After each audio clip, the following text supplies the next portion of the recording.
kenalan ispak.com.my. Okey, secara ringkas selain daripada ubah tabiat. Assalamualaikum. Pak Fendi ni SPRM. Faham SPRM Putrajaya. Kita perlu adakan satu pakej rancangan siasatan untuk Fendi ni berkait dengan tenaga TMB dengan peranti-peranti yang diorang curi, diorang jual melalui syarikat cuci. Syarikat tenaga tu kan. Yang diorang ada wawa kan, untuk syarikat pakej penjimatan tenaga tu kan, SPRM kan. Sekarang ni, hari ni Apendi ni ada berterang pada radio Pang FM ni yang budak Indonesia daripada Lombok ni 11 hingga 12 orang ni diinanya oleh kumpulan ni tadi. Okey.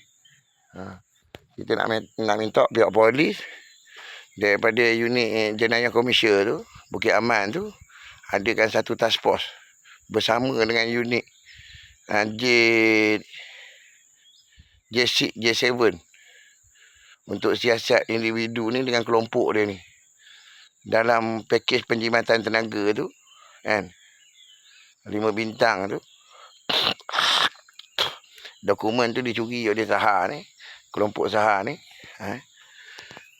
Kita nak tahu berapa banyak penyelewengan yang dikata PLN Indonesia tu.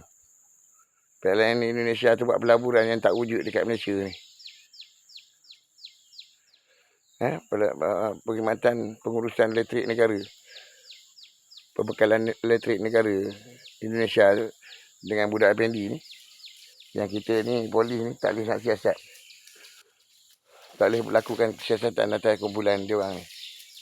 Jadi untuk jalan kebenaran dia, untuk memasukkan dia orang ni ke penjara sekali, InsyaAllah bagi tahu anak cucu dia dulu macam mana program tu berlangsung.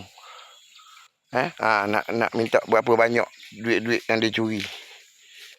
Macam mana aku punya brother tu bagi iPhone kat aku, suruh aku jual dalam sistem yang betul lah.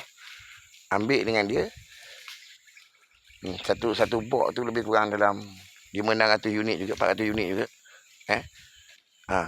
Jual. Duit tu hasil kita. Kita dah bayar dulu untuk dia, untuk 400 unit ni. Kan? Duit 1 juta lebih tau.